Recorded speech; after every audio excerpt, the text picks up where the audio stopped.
¿Qué tal, amigos de Notiguía? Bienvenidos, mi nombre es Jesús López Segura. ¿Cómo estás, Fernanda? Hola papá, buenos días amigos, buenos días Ángel. ¿Qué tal? ¿Cómo están papá, Fer? Buenos días amigos, estamos de regreso este miércoles 25 de octubre. Connie, detrás de la cámara. ¿Qué tal amigos? Buen día. Bueno, vamos a hacer una revisión rápida de lo que consideramos son notas destacadas en esta jornada informativa, para después adentrarnos un poco más de lleno en la cuestión esta del aeropuerto. Que ya está en puerta. La consulta empieza mañana y vale la pena aclarar algunas cosas que se han venido dando en torno a ese tema. Por lo pronto, la revista Proceso y el portal Regeneración destacan declaraciones del presidente electo Andrés Manuel López Obrador, en el sentido de que los de Pemex son unos cinicazos, además de corruptos. ¿Habla de Carlos Romero de Champs o de quién? Bueno, ese es el líder, ¿no? O sindicato. del compadre de Peña, el del caso de Brecht, ¿cómo se llamaba? Emilio Lozoya. Emilio Lozoya, ¿no? Tal vez. No, sobre todo también se refiere a los intelectuales que desde la prensa neoliberal estuvieron promocionando la reforma energética con argumentos falaces, como el de que se iba a incrementar la producción de petróleo, y ahora al contrario ha decaído de 3 millones de barriles diarios que se iban a alcanzar. Que se prometieron, ¿no? Se prometieron. Estamos en 1800, no hace referencia 1.800.000. a 1.800.000, no hace referencia al aumento brutal del precio de las gasolinas, cuando se había sugerido, Peña Nieto lo había hecho de manera muy clara, que iban a disminuir los precios de las gasolinas, y toda la sarta de mentiras que se usaron para desmantelar, para respaldar la reforma energética, y ahora no son capaces de pedir perdón. Se hacen de la vista gorda, se hacen como que la Virgen les habla, y contribuyeron muchas plumas interesadas, contribuyeron a que se aprobara esa reforma, y ha resultado un desastre. Sí, como siempre nos prometieron la luna y las estrellas con la reforma energética y nos entregaron un desastre, como siempre. Sí, entregaron los intereses de nuestro petróleo a compañías extranjeras, a las que ya había el general Lázaro Cárdenas expulsado del país, ¿no? Y ahora regresan a saquear y a desmantelar Pemex. Otra nota: 80% de los homicidios en el país son por el control del mercado de drogas, dice Semáforo Delictivo, en una nota que tomamos de Animal Político, en donde ya se deja en claro pues que este mes y prácticamente este año de 2018 va a ser el más violento en toda la historia contemporánea de México. Es decir, los crímenes han venido aumentando y aumentando y aumentando, y Peña Nieto va a cerrar su sexenio con un récord de criminalidad realmente muy abultado. Sí, va a dar cierre en un cementerio. Y todavía falta a diciembre, falta ver qué récords más rompemos, ¿no? Desafortunadamente es cierto. Oye, y tomando en cuenta que si el 80% de los homicidios en el país se producen por el control y el tráfico de drogas, esto podría extrapolarse en decir que si se legaliza la droga y el Estado asume el control del tráfico legal de este tipo de drogas, ¿se bajaría en un 80%? ¿Se podría aspirar a bajar en un 80% los homicidios? Bueno, quizá no sea así una relación tan lineal y directa, pero el propio Semáforo Delictivo recomienda precisamente que se legalice marihuana y amapola, dado el indicador de que el 80%, la inmensa mayoría de los crímenes o de los asesinatos están relacionados con este asunto de las drogas. Evidentemente, pues sí, yo ya lo he manifestado aquí, yo sería partidario de que se legalicen todas las drogas, no nada más marihuana y amapola, de que se regulen, porque eso no quiere decir que se autorice a todo el mundo a consumir drogas. Claro. Lo único que quiere decir es que va a ser el Estado el que controle eso y no grupos criminales. Va a ser el Estado el que va a tener recursos inmensos por el control de este gran negocio, y no grupos criminales que usan ese dinero para diversificar sus actividades y Y extorsionar más a la población, campesinos que están luchando, no tienen un terreno lo suficientemente fértil para cultivar alimento o hay mucha competencia, etcétera, llegan y son extorsionados por criminales para que planten marihuana, etcétera, y esos mismos campesinos podrían trabajar para el Estado, ¿no? Plantando marihuana. Depende cómo se plantee la regulación, ¿no? Seguramente se va a habilitar la habilitación de empresas que produzcan marihuana, que produzcan diferentes formas de presentación de la marihuana medicinal, etcétera. Seguramente va a haber también empresas Fox, por ejemplo, ¿no? Empresas Fox. Se me ocurre, ¿no? Con sede en Guanajuato, en Foxilandia. Seguramente. Donde usted puede obtener churros a mejores precios. Hoy. Bueno, pues presumiblemente disminuiría el crimen. Esto, pues creo que no se necesita ser un genio para echarle números a la cosa, saberlo, ¿no? Claro. Y por eso Canadá ha optado por esa vía y por eso cada vez más los países civilizados apuntan hacia terminar con el esquema del prohibicionismo, que no ha sido otra cosa más que un pretexto para reprimir a la población. ¿Por qué tienen que reprimir a la población los neoliberales? Porque una población que no sea reprimida brutalmente con el ejército en las calles, etcétera, pues no permitiría que la estén saqueando como nos han saqueado estos ladrones de cuello blanco, ¿no? Hablando de Pemex hace rato. Bueno, otra nota importante, solo 39 mexicanos acumulan más de 10,000 millones de pesos frente a 96 millones de pobres, dice Credit Suisse, un banco. ¿10,000 millones de pesos? Con información de proceso. Sí, dice el banco Credit Suisse que 10% de los mexicanos más ricos poseen 7 de cada 10 pesos de la economía nacional y el 1% se reparte el 40% de las riquezas nacionales, mientras que la mitad de la población más pobre sobrevive con apenas 7 de cada 100 pesos, revela la revista Proceso, ¿no? Y okay. En fin, se ha hablado mucho de que México es uno de los países más desiguales en cuanto a reparto de la riqueza se refiere. No, y de hecho esa nota está un poco rara, porque si dice que 39 mexicanos tienen 10,000 millones de pesos, pues tan solo Carlos Slim tiene 100,000, ¿no? Tiene 10 veces eso. Sí, tiene... La fortuna de Carlos Slim pues es uno de los hombres más ricos del mundo, está medida en millones de dólares. Eso dice la nota esta, habría que revisar la forma. Lo vamos a hacer, ¿no? Sí. Luego, Ricardo Rafael es el gran columnista que escribe en El Universal, pero también escribe en Proceso. Pues prácticamente se burla hoy de la petición que hizo Peña Nieto a la Corte para curarse en salud, ¿no? Y él y su pandilla, digo, sus allegados, para que no los persigan, ¿no? Quieren una especie de amparo de salvoconducto. Sí, quieren ser testigos protegidos, yo creo. Se van a cambiar el nombre de esa manera. ¿Cuántas casas blancas tengan en el closet, no? Que tienen que temer. ¿De qué tamaño será ese closet, no? Sí, Rafael dice que es tan ridículo como que un paciente fuera a pedir a un médico que le diera quimioterapia antes de... porque piensa que puede tener una gripa, ¿no? Está pidiendo así una hiperprotección, salir prácticamente blindado para que no se le toque una vez que pierda el poder, afortunadamente dentro de poco tiempo. O sea, quiere foro extra transeccional, eso es lo que quiere Peña, ¿no? Bueno, perdón. Y entramos al tema del aeropuerto, que es lo que vamos a tratar de comentar un poco más ampliamente.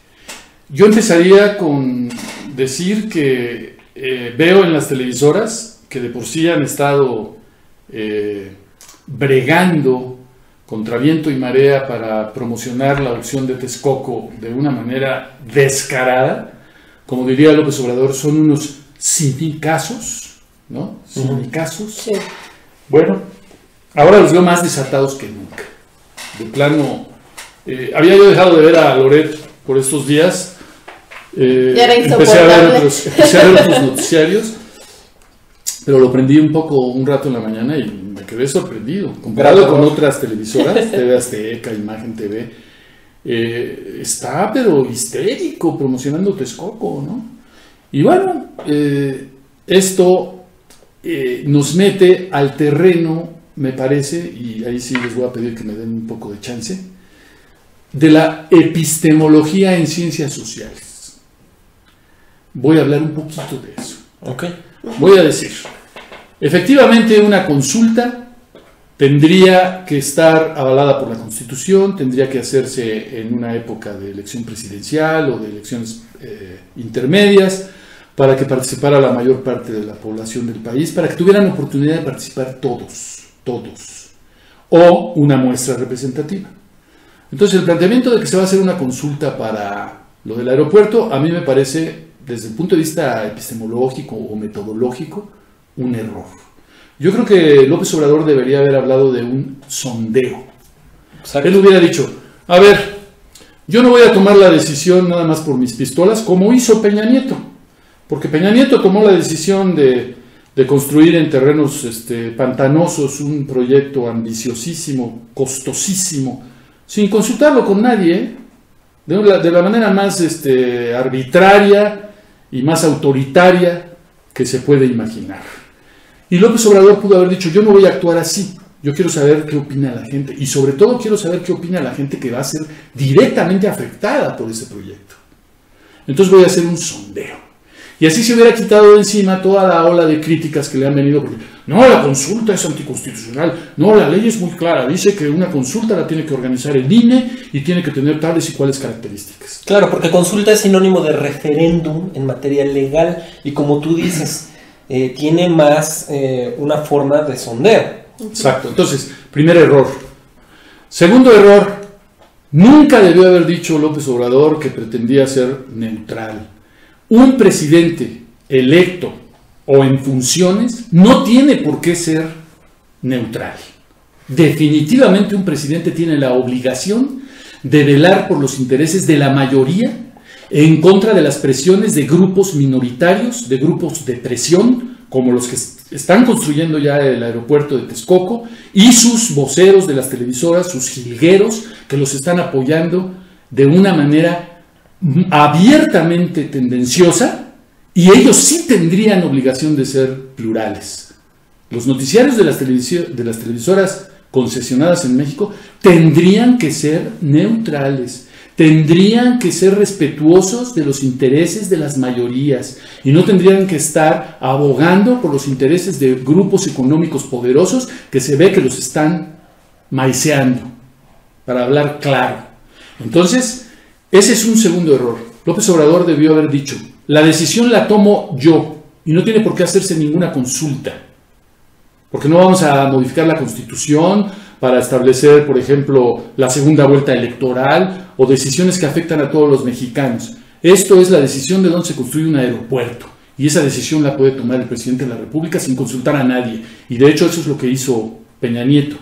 Pero Peña, por intereses creados, planteó la construcción del aeropuerto en un terreno que tiene gravísimos problemas ecológicos, de estabilidad, porque geográficos, sobre un geológicos, seguramente sí consultó, ambientales, pero nada más consultó a sus amiguitos, ¿no? A su círculo personal. Y a la almohada, y no sé a quién más consultaría en la intimidad de sus decisiones, ¿no?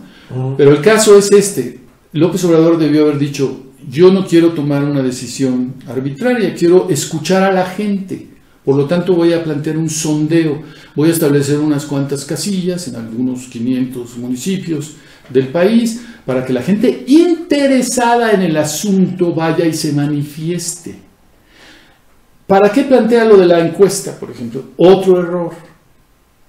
Hay un montón de encuestas, y aquí finalizo. Hay un montón de encuestas, y es lógico que todas las encuestas estén reportando que la gente opta por Texcoco. Pero eso se debe precisamente a que las televisoras han estado pujando por la opción de Texcoco, porque tienen muchos intereses en ese asunto, y entonces la gente se deja influenciar por la tremenda propaganda que se está haciendo en favor de una opción y por eso votan en una encuesta por Texcoco.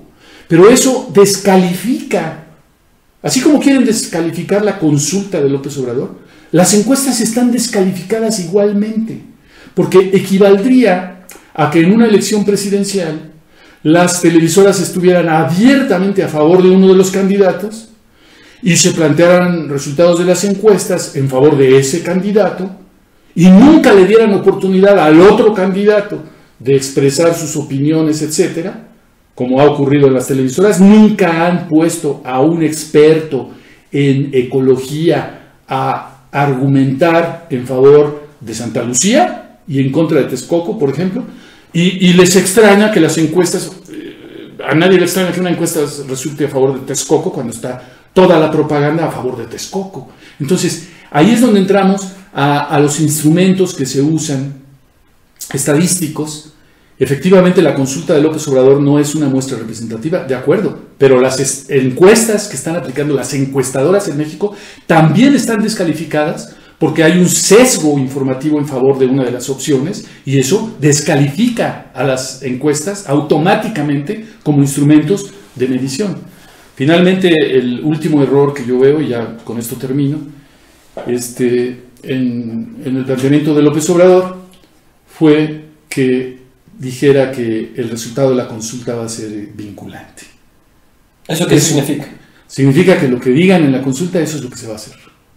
Yo creo que no. Yo creo que debió haber tomado los datos que arrojara este sondeo, que no consulta. Si hablamos de consulta estaríamos con implicaciones legales de lo que es una consulta para la Constitución. El sondeo no tiene por qué ser vinculante. La decisión la debe tomar el presidente de la República entrante. Si se continúa o no, cuando él tome posesión, él decide si se continúa o no con la obra de Texcoco, que ya había decidido Peña Nieto que se hiciera, y por eso está tan avanzado. Entonces, él debió haber dicho: voy a tomar en cuenta lo que dicen las encuestas, voy a tomar en cuenta lo que dicen los expertos, voy a tomar en cuenta lo que dice la gente en la consulta, y voy a tomar una decisión de acuerdo con todo este bagaje de información. Esa es mi opinión. Pues sí, efectivamente yo creo que esa hubiera sido la mejor opción y yo creo que a final de cuentas eso es lo que va a suceder. Probablemente, como tú dices, fue un error que hablaran de que va a ser vinculante. Ya hemos visto cómo apenas están tomando el poder, todavía faltan 2 meses para que entre como presidente en funciones y ya ha habido un par de errores informativos en los que se hace una declaración que no está previamente sopesada y eso en parte se debe a que hay una apertura con los medios de comunicación que nunca hemos visto en un presidente, en el que afuera de su casa, cada vez que sale, cada vez que abre la ventana, etcétera, le están haciendo preguntas en la que lo pueden agarrar en curva. Y yo creo que en este caso yo tengo la fe y la esperanza, porque sería lo mejor y lo más adecuado, en que efectivamente se tome en cuenta en el sondeo la opinión de la gente, pero que no necesariamente sea como una votación, ¿no? De que lo que diga la mayoría se hace, porque en este caso en particular puede haber un acarreo masivo en favor de la opción de Texcoco, por ejemplo. O de la otra opción también. O de Santa Sí, Lucía, claro. y eso pues puede alterar bastante la situación. Yo sí me gustaría hablar un poquito de cómo va a estar la situación de la consulta. De la llamada consulta, si les parece bien. Sí, Sí. claro. Muy bien. El día de mañana, jueves 26 de octubre, se abren las urnas para que ustedes puedan votar, por así decir, en favor de una de las dos opciones. Van a estar instaladas en 538 municipios del país, en las 32 entidades federativas, y van a estar abiertas de 9 de la mañana a 6 de la tarde, de a partir de mañana hasta el domingo. O sea, van a ser 4 días consecutivos en los que ustedes van a poder ir a votar. Lo único que necesitan para votar es su credencial de elector y normalmente van a estar instaladas estas casillas en las cabeceras municipales de donde sea que estén ustedes ubicados. Como solo van a estar en 538 municipios, ustedes pueden verificar si en su municipio va a haber una urna en la página mexicodecide.com.mx. Ahí viene un desglose de cuáles son los pros y contras de cada una de las dos opciones. La primera opción es continuar con la construcción del nuevo aeropuerto en Texcoco. Ahí están diciendo que el costo es elevadísimo, que es de... Ha estado aumentando desde 2015, Ujú. el costo era de 169,000 millones de pesos y ahora en 2018 se pronostica de 285,000 millones de pesos. Exactamente, mientras que el costo de Santa Lucía es más de 200,000 millones más barato, que estaría como en unos 70,000 millones, o sea, nos ahorraríamos 210,000 millones de pesos, que es muchísimo dinero, y además continuaría operando el actual aeropuerto internacional de la Ciudad de México. Bueno, pero se dice que se perderían 100,000 millones que ya se han invertido en Texcoco, ¿no? Sí, Se dice que se perdería. eso. O sea, aún así, saldría más barato Santa Lucía. Con 100,000 todo millones eso. más barato, nada más. 100,000 millones más barato, que es lo que ha dicho López Obrador. Sí, se reacondicionaría el aeropuerto, bueno, el actual aeropuerto de la Ciudad de México y el de Toluca para dividir el tránsito aéreo. Pues por lo pronto sería todo. Les agradecemos mucho su atención. Gracias, amigos. Gracias, Hasta la amigos. próxima. Y por favor no se olviden de, si les gustó el video, dejar sus manitas para arriba, suscribirse al canal y visitar nuestro portal www.notilla.tv. Hasta la vista, amigos.